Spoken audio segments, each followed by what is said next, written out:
परम पावन परम पूज्य आचार्य प्रवर के श्री चरणों में सभक्ति वंदना। आदरास्पद मुख्य मुनि प्रवर साधु साध्वीरेंद्र, उपस्थित भाइयों एवं बहनों, आज वाणी में कहा गया है सच्चम लोयम में सारभूयम, अर्थात सत्य लोक में सारभूत है।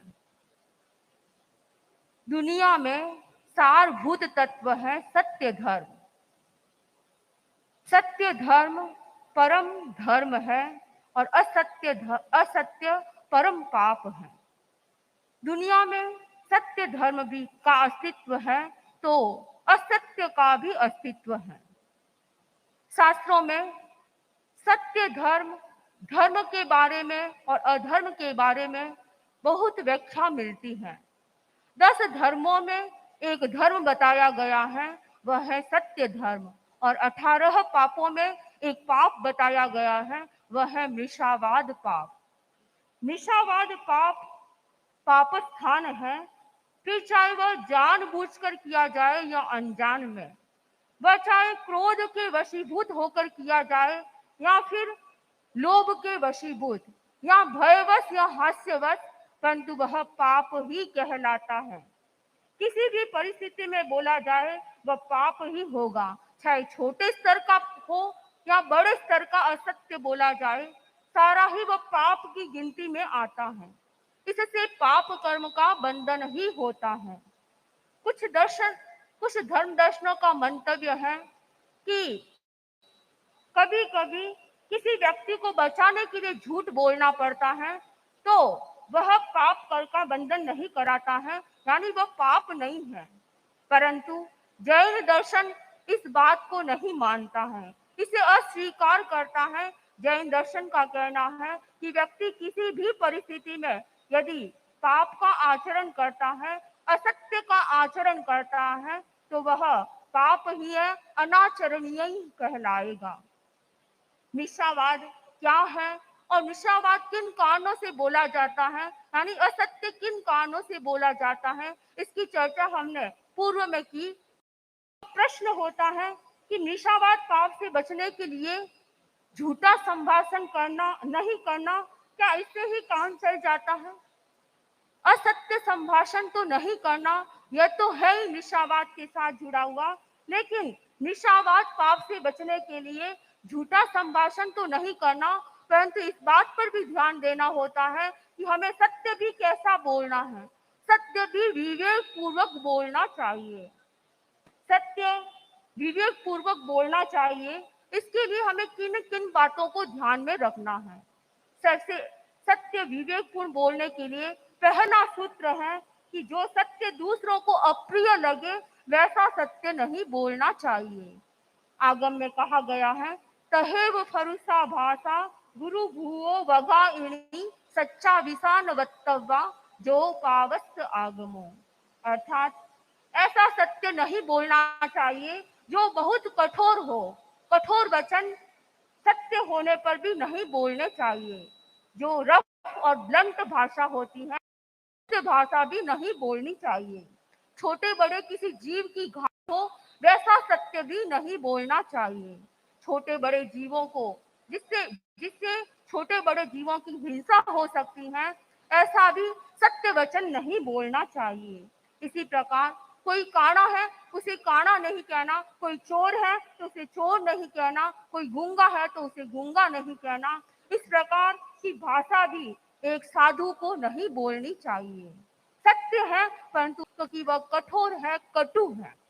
भगवती सूत्र के 5वें शतक के 4थे उद्देशक में एक प्रसंग आता है।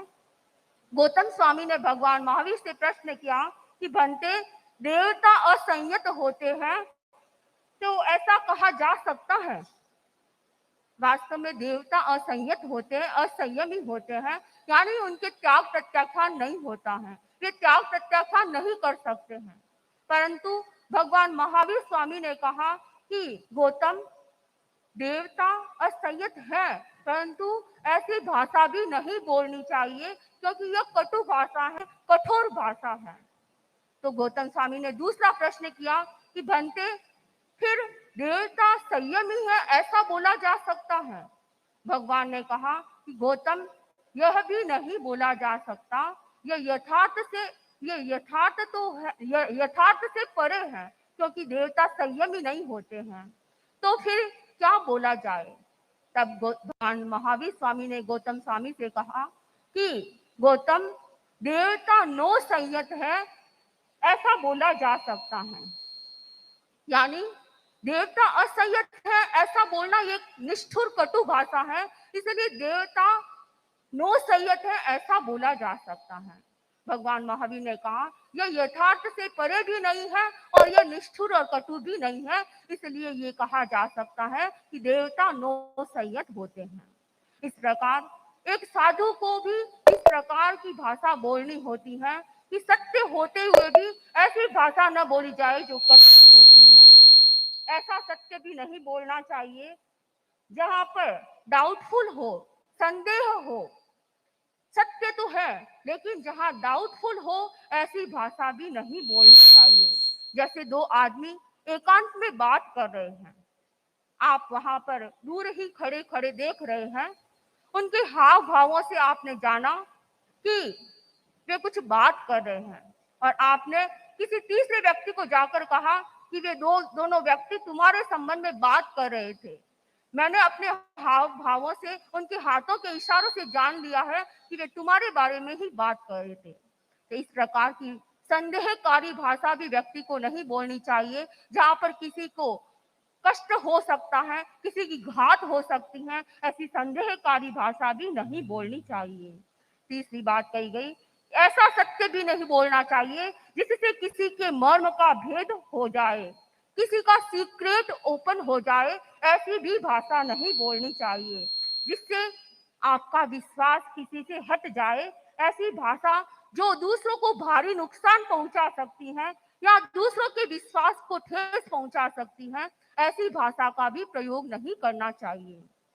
प्रसंग इतिहास में आता है पनराजी लूणिया का। पनराजी लूणिया अच्छे व्यक्ति थे, परंतु कालांतर में बुरी संगत में वे फंस जाते हैं और बुरी आदतों से वे ग्रस्त हो जाते हैं। कहा जाता है संगत की रंगत होती है, और वैसा ही हुआ उनके जीवन में। पनराजी जुआरी बन गए। वे बुरी संगत में फंसने के कारण जुआ खेलने लगे और धीरे धीरे इतना अधिक जुआ खेलने लगे कि वे एक पक्के जुआरी बन गए। जैसे ही परिवार वालों को पता चला, परिवार वालों ने बहुत समझाने का प्रयास किया कि आप ऐसी वृत्ति को छोड़ दीजिए, परंतु घर में अशांति का वातावरण, पनराजी उस जुआ वृत्ति को नहीं छोड़ पा रहे थे।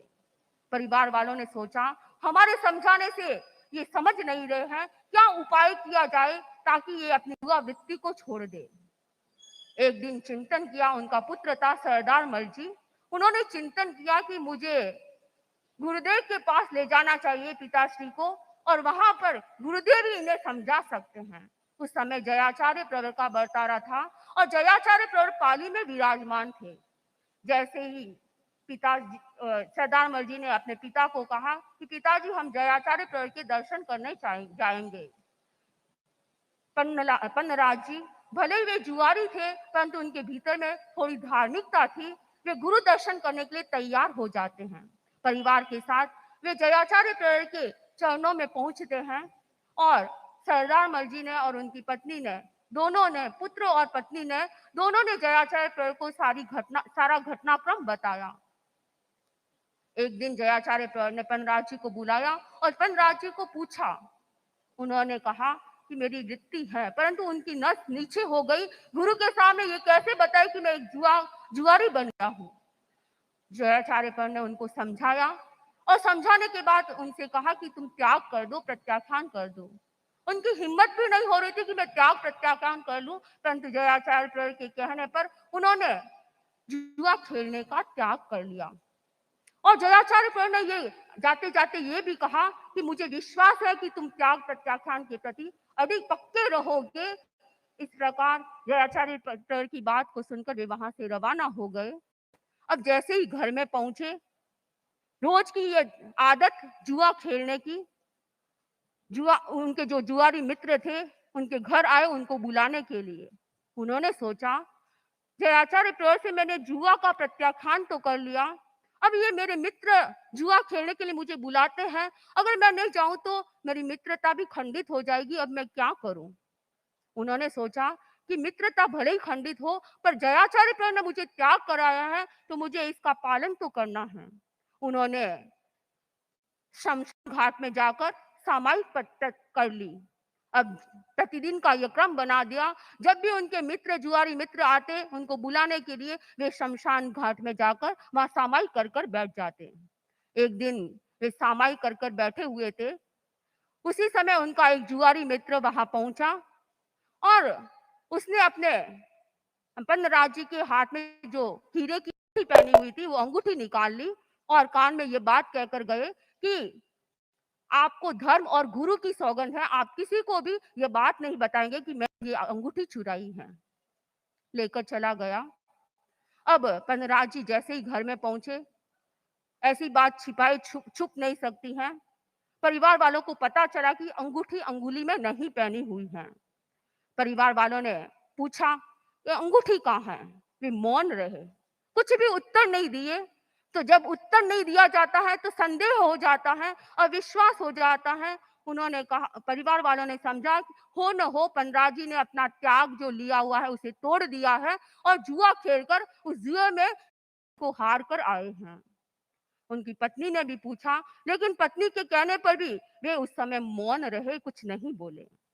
आखिर परिवार वालों को लगा कि जरूर इन्होंने जुआ खेल में ही अंगूठी को गवा दिया है। अब उस समय जयाचार्य प्रवर संयोगवश जयपुर में विराजमान थे और वे जयपुर ही रहते थे।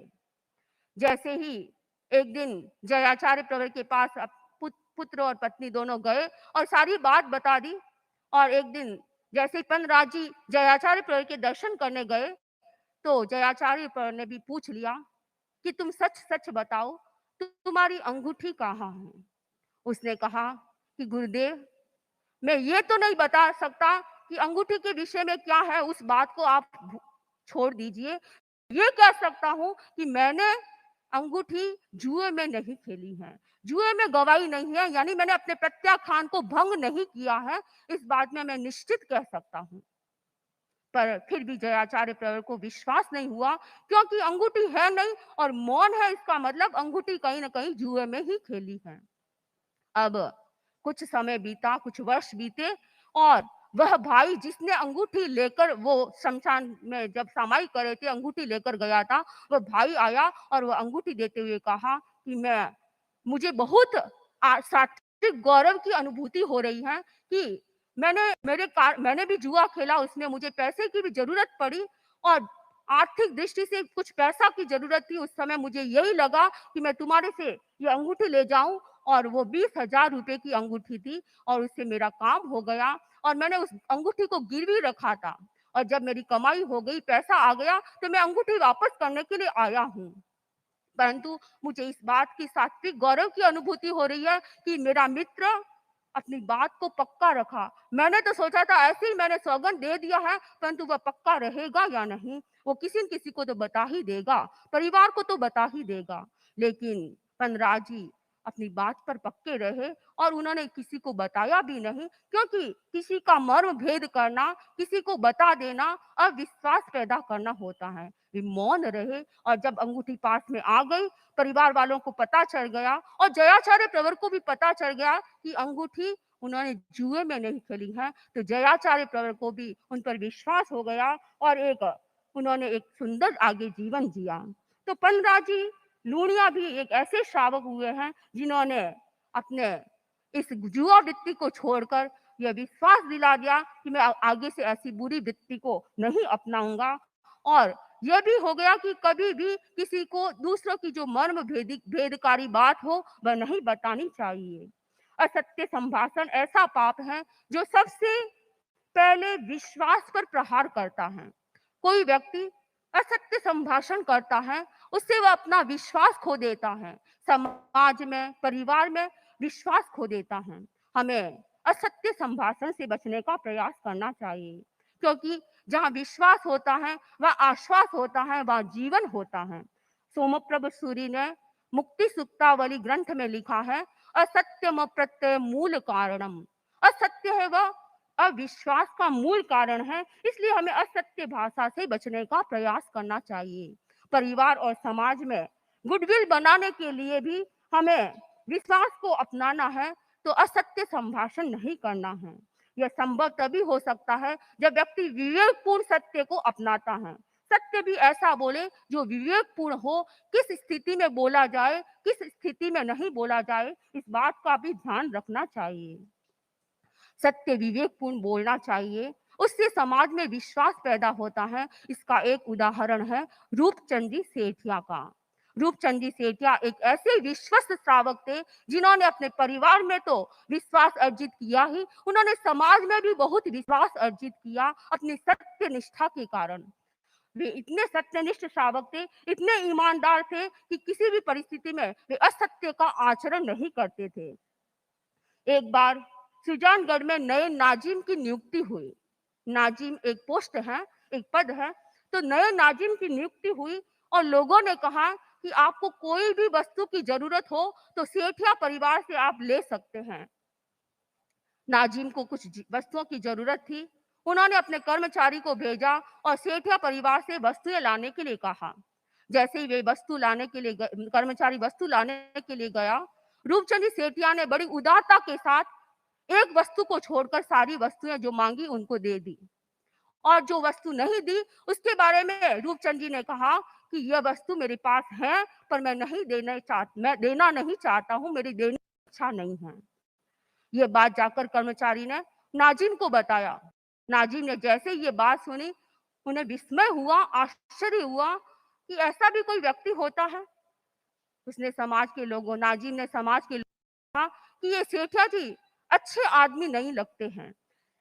आने के लिए भी हमें विश्वास को अपनाना है, तो असत्य संभाषण नहीं करना है। यह संभव तभी हो सकता है जब व्यक्ति विवेकपूर्ण सत्य को अपनाता है।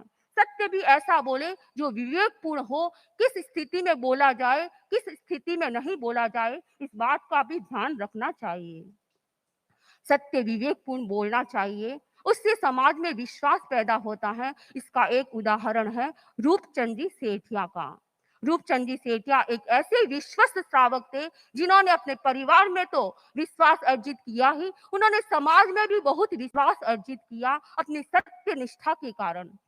वे इतने सत्यनिष्ठ श्रावक थे, इतने ईमानदार थे कि किसी भी परिस्थिति में वे असत्य का आचरण नहीं करते थे। एक बार सुजानगढ़ में नए नाजिम की नियुक्ति हुई। नाजिम एक पोस्ट है, एक पद है। तो नए नाजिम की नियुक्ति हुई और लोगों ने कहा कि आपको कोई भी वस्तु की जरूरत हो तो सेठिया परिवार से आप ले सकते हैं। नाजिम को कुछ वस्तुओं की जरूरत थी। उन्होंने अपने कर्मचारी को भेजा और सेठिया परिवार से वस्तुएं लाने के लिए कहा। जैसे ही वे कर्मचारी वस्तु लाने के लिए गया, रूपचंद सेठिया ने बड़ी उदारता के साथ एक वस्तु को छोड़कर सारी वस्तुएं जो मांगी उनको दे दी, और जो वस्तु नहीं दी उसके बारे में रूपचंद जी ने कहा कि यह वस्तु मेरे पास है पर मैं देना नहीं चाहता हूँ, मेरी देने की इच्छा नहीं है। ये बात जाकर कर्मचारी ने नाजिम को बताया। नाजिम ने जैसे ये बात सुनी, उन्हें विस्मय हुआ, आश्चर्य हुआ कि ऐसा भी कोई व्यक्ति होता है। नाजिम ने समाज के लोगों को कहा कि ये सेठिया जी अच्छे आदमी नहीं लगते हैं। वस्तु होने पर भी नहीं देते हैं और ये कहते हैं कि मेरी इच्छा नहीं देने की। तब लोगों ने बताया कि रूपचंद सेठिया एक सत्यनिष्ठ श्रावक हैं। वे हमेशा सत्य बोलते हैं, वे कभी कोई बहाना नहीं बनाते हैं। जो वस्तु नहीं देनी है तो उससे साफ इनकार कर देते हैं, पर बहाना नहीं बनाते हैं, वे हमेशा सत्य बोलते हैं। जब ये सत्य निष्ठा की बात नाजिम सुनी तो उन्हें लगा कि वास्तव में ये एक सत्यनिष्ठ श्रावक हैं और उन पर विश्वास पैदा हो गया। तो जो व्यक्ति सत्यनिष्ठ होता है वह विश्वास अर्जित करता है। रूपचंद सेठिया ने समाज में ही विश्वास अर्जित नहीं किया, उन्होंने अपने गुरुओं का भी विश्वास को पाया। उस समय आचार्य श्री दालगणी विराजमान थे। दालगणी स्वामी के बर्तारे में ये रूपचंद सेठिया श्रावक हुए थे। तो रूपचंद सेठिया जब डालगनी को अपने उत्तराधिकारी की नियुक्ति करनी थी, तो उसके विचार विमर्श के लिए उन्होंने रूपचंद सेठिया से भी बात की। कितनी बड़ी बात, अपने धर्म संघ के उत्तराधिकारी की नियुक्ति करना है और उसके लिए एक श्रावक से बात करना, ये भी इतिहास की एक महत्वपूर्ण बात है। और जब उन्होंने नियुक्ति पत्र लिख दिया, नियुक्ति पत्र लिखने के बाद उन्होंने रूपचंद सेठिया के सामने आगे किया इसे पढ़ने के लिए, लेकिन रूपचंद सेठिया ने निवेदन किया, गुरुदेव, यह नियुक्ति पत्र मेरे लिए पढ़ना उचित नहीं है, क्योंकि यदि मैं यह पत्र पढ़ लूं और मैं बाहर जाऊंगा, लोग मुझे पूछेंगे कि तुमने कौन बनेगा, क्या है, बात पूछेगा तो मैं क्या बताऊंगा, क्योंकि मैं असत्य तो बोलूंगा नहीं, और सत्य ऐसे कहूं कि मुझे पता है पर मैं नहीं बताऊंगा तो व्यवहार में अच्छा भी नहीं लगता है, इसलिए मेरा न पढ़ना ही उचित है।